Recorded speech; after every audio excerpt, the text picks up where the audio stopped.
इतनी दफ़ा टेंड करानी है। और मेरे बच्चे भी 2 हुए, उनकी भी मैंने एक-एक दफ़ा गंज कराई। पहली तो करानी होती है, सुन्नत है। उसके बाद भी कई लोग बार-बार गंज कराते हैं कि शायद बाल उतारने से बाल घने हो जाएँ या हेल्दियर हो जाएँ, especially when it comes to baby girls. मैं आप सबको बता दूँ, मेरी सिर्फ बचपन में एक दफ़ा गंज हुई थी and that's it. We move to Scotland, वहाँ बहुत ठंड थी, टोपियाँ भी चलती थी। ये भी बहुत सुना जाता है कि जी टोपी पहने या तो बाल पतले हो जाते हैं, ऐसा कुछ नहीं हुआ।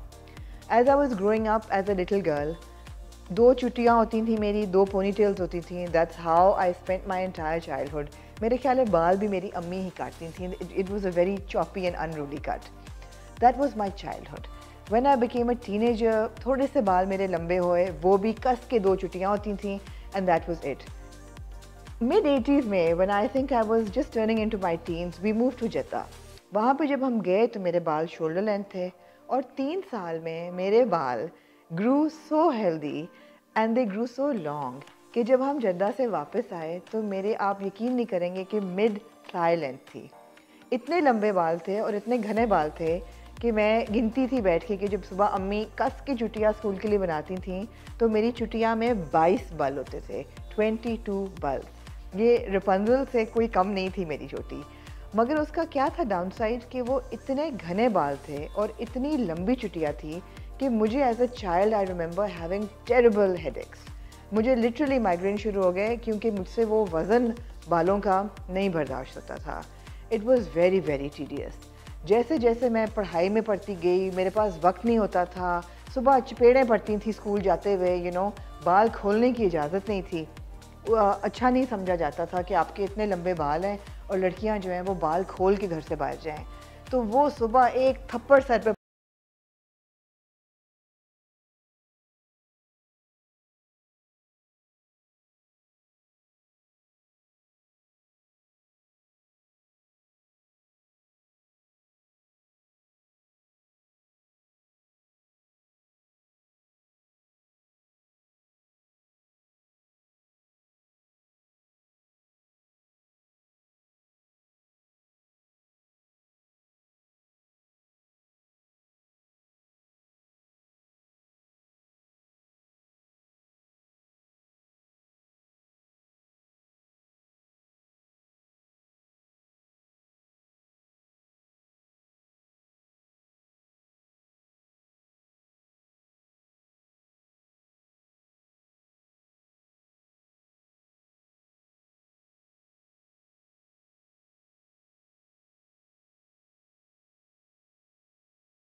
10-12 साल से मैंने अपने बाल खुद धोने छोड़ दिए। अब आई टेल यू व्हाई। एक तो मैंने हिसाब लगाया कि मैं अगर सैलून से धुलवाऊंगी तो मेरा टाइम और पैसे दोनों कम लगते हैं बनिस्बत इसके अगर मैं घर पे अपने बाल धोऊं। यकीन माने washing my here is a production, और हम लोग टैंकर डलवाते हैं कराची में, ज़्यादातर खारा पानी होता है। It is very damaging for hair. तो मैं अपने सैलून से ट्वाइस अ वीक कराती हूँ, स्पेशली सिंस हमने ये वीडियोस शुरू की और मुझे बार बार बाल स्टाइल कराने पड़ते थे। It was just more convenient. But those of you who are asking कि जी बाल कितनी दफ़ा शैम्पू करने चाहिए, not more than twice a week. Those of you who exercise a lot, ख़ास तौर पर स्विमिंग कर रहे हैं या जिमिंग कर रहे हैं, बालों में पसीना आता है स्पेशली गर्मियों में, तो बहुत लाइट शैम्पू यूज़ करें डेली फ्रीक्वेंसी के लिए। या फिर मेरी बहुत सी दोस्तें हैं जो सिर्फ स्कैल्प को शैम्पू करती हैं और रिंस करती हैं, कंडीशन करती हैं, एंड देयर गुड। मैं बाय द वे बालों को कंडीशन भी नहीं करती, मैं सिर्फ धोते हुए एंड्स पे मास्क लगाती हूँ ताकि शायद डेड एंड्स जो हैं वो बच जाएँ। Dry shampoo I don't like. I don't like my scalp to feel dry और इची और ऑयली, सो आई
रूट्स और ग्लॉस हो चुका है। बिल्कुल हो चुका है, फाइनल हो गया है। फाइनल हो गया सारा कुछ। अच्छा, कुछ सवाल हैं जो हमारे व्यूअर्स बार बार पूछते हैं। जी जी। एक तो ये कि मेरे रूट्स तो 2 हफ्ते में नज़र आ जाते हैं, अच्छे खासे शुरू में हमने देखा, तो कितनी फ्रीक्वेंटली हेयर को ग्लॉस और रूट्स कराना चाहिए? देखिए, रूट्स तो 1 मंथ में ही कराएं, कोशिश करें कि 1 मंथ में ही हो, क्योंकि उससे ये होता है कि आपका जो कलर होता है वो भी ख़राब नहीं होता, क्योंकि 15 डेज़ की जो ग्रो होती है उसको हम अगर 15 डेज़ में रूट्स कराते हैं तो जितनी ग्रो होती है उतना नहीं लगता। राइट। मतलब एक्स्ट्रा एप्लीकेशन हो जाती है। ठीक है। तो जो ग्रे होते हैं वो तो कवर हो जाते हैं, जो ऑलरेडी कलर ट्रीटेड हेयर होते हैं वो डार्क हो जाते हैं। अच्छा, रूट्स तो हो गए ग्रे कवर करने के ग्रे लिए। कवर करने के जो ग्लॉस है उसका क्या पर्पज़ है? ग्लॉस का ये पर्पस है जो आपका कलर फेड आउट हो जाता है, वॉश हो के, क्योंकि हमारा नेचुरल कलर भी वॉश आउट होता है। राइट। तो जो कलर हम करते हैं वो भी वॉश आउट होता है, तो उसको ग्लॉसेस का प्रोसेस मतलब ये है कि आपका कलर भी फ्रेश हो जाता है। राइट। बालों में शाइन भी रहती है। ठीक है। बाल सॉफ्ट रहते हैं, ट्रीटमेंट का ट्रीटमेंट हो जाता है और कलर का कलर आपका फ्रेश हो जाता है। कलर का कलर हो जाता है। जी। ठीक है। जो लोग हेयर ड्राई करते हैं उनको कोई एक्स्ट्रा केयर की करने की ज़रूरत है बालों को? एक्स्ट्रा केयर यही है कि आप वैसे मैं बिल्कुल नहीं करती, ना मैं ऑयल करती हूँ ना प्रोटीन करती हूँ। ऑयल तो नहीं करना चाहिए, प्रोटीन कर लें, शैम्पू अच्छा यूज़ करें, कलर ट्रीटेड होना चाहिए, सॉल्ट वाटर यूज़ ना करें। राइट। और खुद से आयरन स्ट्रेटनिंग घर पे नहीं करें, उससे भी बाल काफ़ी डैमेज होते हैं। ये केयर है। ये कह रहा है। शैम्पू आप कोई भी यूज़ करें, सल्फेट फ्री हो, कलर ट्रीटेड हो, राइट, उसमें आपका कलर भी मेंटेन रहे और आपके बाल भी ख़राब ना हो। बिल्कुल। और नाज़िम, एक और सवाल जो लोग अक्सर पूछते हैं कि मेरे हेयर कलर के क्या मतलब क्या टोन्स हैं, कौन से कलर्स यूज़ होते हैं? आपके कलर्स मैं 2-3 कलर मिक्स करके करता हूँ। कभी हम रेड पे चले जाते हैं, कभी हम महागनी पे आ जाते हैं, कभी बरगंडी पे आ जाते हैं, कभी ब्राउन पे चले जाते हैं। तो वो तो मगर ये फैमिली ऑफ महागनी मेरे ख्याल है। महागनी की, ये रेड की, ये फैमिली है हाँ, ब्राउन कभी की। कभी मैं ज़्यादा जब होती थी डेयरिंग तो रेड हो जाता था रेड हो ज़्यादा, जाता था। वो काफ़ी देर से नहीं किया, और अब ज़्यादा महागनी वार्म शेड, वार्म, कभी कभी पर्पल और ब्लू भी डालते हैं। वेदर के हिसाब से हम कलर भी चेंज करते हैं, जैसे वेदर चेंज होता है वैसे हम कलर शेड चेंज करते हैं। बिल्कुल बिल्कुल बिल्कुल। विंटर में रेड पे आ जाते हैं, विंटर से जैसे निकलते हैं तो फिर हम रेड से भी निकल जाते हैं। जी। सो गाइस, ये हमारी monthly hair care when it comes to roots and colour. Now we are going to move on to the cut which is once in every 3-4 months. तो उसके लिए हम चलते हैं मुअज़्ज़म की तरफ। जी, अस्सलाम वालेकुम मुअज़्ज़म, कैसे हैं? मैं बिल्कुल ठीक, अल्लाह का शुक्र। आप बताइए। It's time for a cut. और मुअज़्ज़म शिकायत करेंगे मेरे से कि मैं बहुत देर बाद 5 मंथ के बाद हेयर कट कर रहे हैं। 5 months? हाँ, तकरीबन 5 मंथ पहले हमने हेयर कट की है। और अच्छा, आज हम क्या कर रहे हैं, आज हम कम से कम कर रहे हैं। मैं एक्चुअली बहुत खुश हूँ अपने बालों की लेंथ से भी। हाँ। और बगैर जरा लग रहा है जैसे लिम्प होते जा रहे हैं। ओके। और थोड़ा सा डेड एंड्स हैं इन पे, तो फेस फ्रेमिंग थोड़ी सी हो, क्योंकि फ्रंट से थोड़ा सामने से फ्लैट हो रहा है। अच्छा, हाँ, लेंथ टू मच शॉर्ट नहीं करेंगे, लेकिन हम बैक बेस बनाएंगे, थोड़ा काटेंगे एटलीस्ट इतना।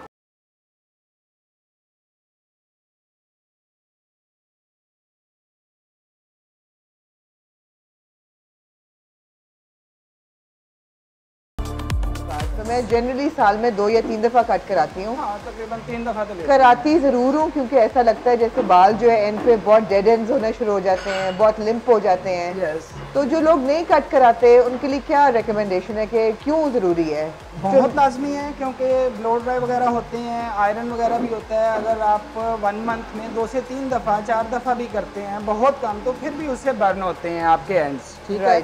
तो जब आप कट नहीं कराते हैं तो फिर आपके बालों के ग्रो में फ़र्क पड़ता है, आपका बाल ग्रो नहीं होता है फिर। तो आज हमारा कट क्या आपने क्या किया है? मैंने ये लेयर्स की हैं, ठीक है, और फ्रंट से सॉफ्टनेस रखी है, बहुत सॉफ्ट से लेयर्स बनाए हैं। बैक लेंथ, एक बॉटम लाइन बहुत अच्छा सा उसका ट्रिम किया है, लेकिन एक बिल्कुल स्क्वायर लाइन काटी है, कोई बहुत एक्स्ट्रा राउंडेड नहीं काटे हैं मैंने, ठीक है। और ब्लंट लेयर्स की हैं कि आप जो है वो बाल खोलेंगी तो उसमें वो बहुत खूबसूरत नज़र आएंगे, और वैसे आप ब्लो ड्राई कराएंगी तो वैसे ही लगेगा जैसे एक लेंथ है प्रॉपरली, और ऊपर से नीचे तक उसका वॉल्यूम बैलेंस मिलेगा। और ऑल्दो मेरे बाल बहुत थिक है मुअज़्ज़म, मैं कभी थिनिंग नहीं कराती बालों की। मैंने कभी नहीं की थी। हाँ। सो ये थे मुअज़्ज़म, ये था part 2 of my hair care. और अब आखिरी एक स्टेप है, वो है ब्लो ड्राई। उसके बाद let's see how the final product looks.